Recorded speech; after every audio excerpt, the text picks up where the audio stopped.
Alhamdulillahi Rabbil Alamin. Wassalatu wassalamu ala ashrafil anbiya'i wal mursalin wa ala alihi wa sahbihi ajma'in. Qala syekhul imamul muallif rahimahullah wa adaman naf'a bihi wa ibarakati ulumihi wa bikum fid daraini amin. Qala radiyallahu ta'ala ankum. Sampai kalimat sampai halaman 200 ya. Nah, bacaannya ammal ain di atas ya. Bismillahirrahmanirrahim. Wa ammal ainu faqala Muhammadun yujbaru ala taslimiha. Adapun ain barang materi, maka berkata Imam Muhammad radhiyallahu an, maka diganti atas penyerahannya, wajib diganti. Kama qala fi ma fid dimmati, sebagaimana beliau berpendapat fi ma fid dimmati pada masalah tanggungan. Ini masih bicarakan tentang wakalah ya, tentang wakalah. Jadi kalau seandainya ada orang yang memang diwakilkan untuk menyerahkan ain barang, maka dia wajib untuk menyerahkannya. Kalau sampai hilang, wajib dia menggantinya tuh. Ini menurut pendapat daripada Imam Muhammad radhiyallahu anhu. Waqtalafu hal tasma'ul bayyinatu 'alal wakalati min ghairi hudul khasmi, dan para ulama berselisih pendapat hal tusma'ul bayyinatu, apakah didengar al bayyinah, saksi-saksi atas wakalahnya, min ghairi hudul khasmi, tanpa kehadiran al khasmi, orang yang berseteru kepadanya. Ya, ada orang yang saling menggugat nih.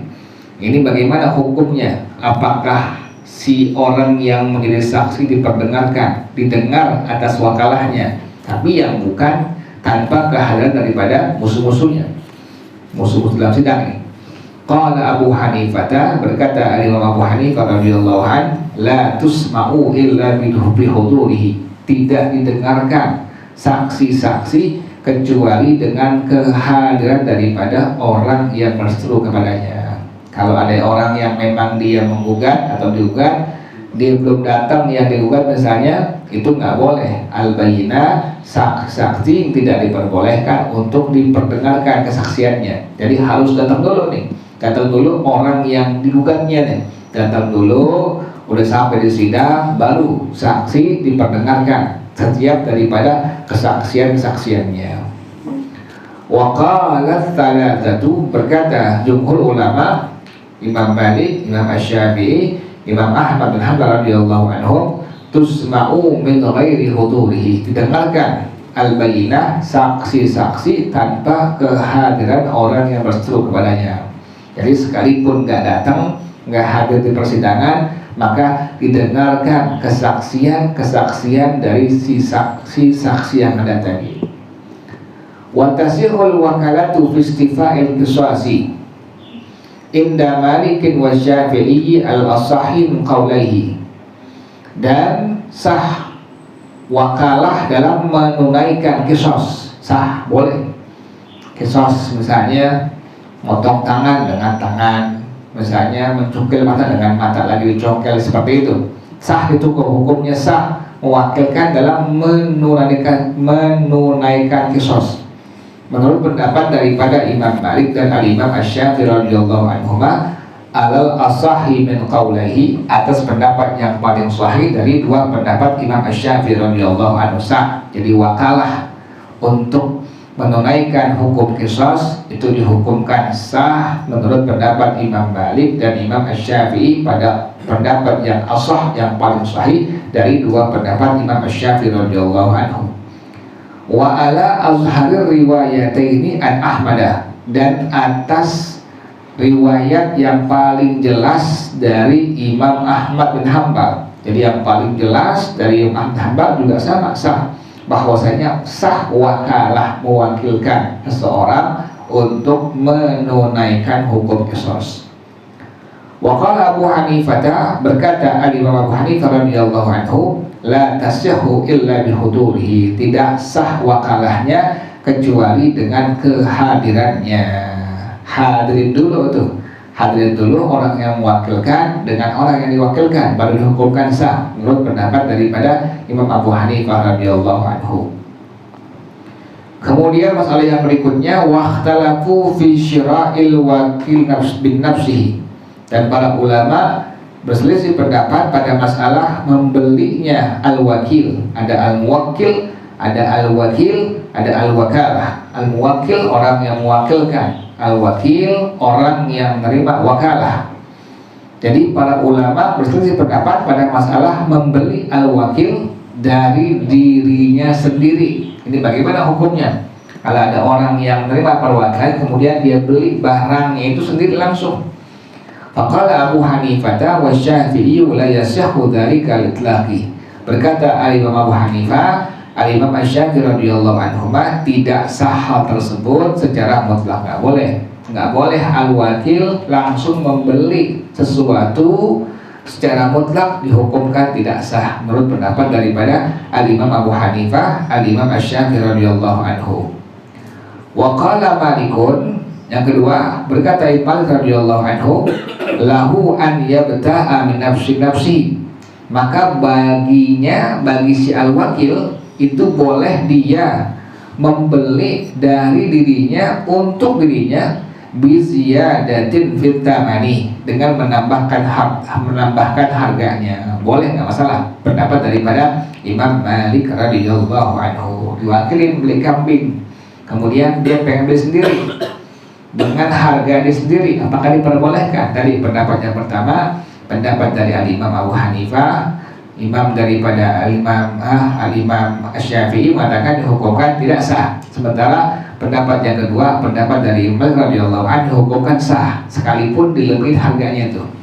Saya wakilkan kepada engkau untuk membeli kambing seharga 1,5 juta.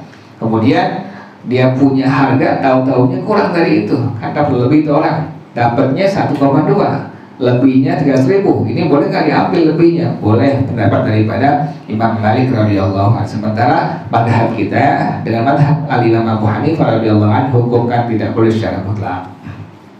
Jadi kalau lebih balikin. Ada orang mewakilkan pembelian sapi misalnya, diwakilkan, saya wakilkan kepada Anda pembelian sapi seharga 20 juta.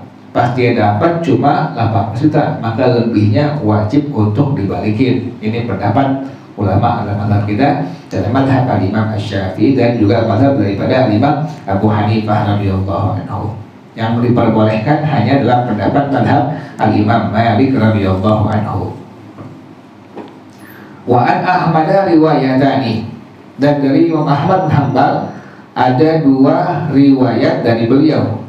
Azharuhuma, yang paling jelas adalah annahu la yajuzu bihalid, tidak boleh, bihalid dengan keadaan apapun tidak diperbolehkan. Pendapat yang paling kuat, yang paling jelas dalam madhab Al-Imam radhiyallahu anhu adalah tidak diperbolehkan al-wakil, orang yang menerima wakalah pada masalah pembelian, untuk membeli langsung dengan sendirinya plus juga menambahkan harga daripada yang sudah ditentukan oleh al-muwakilnya. Jadi nggak boleh.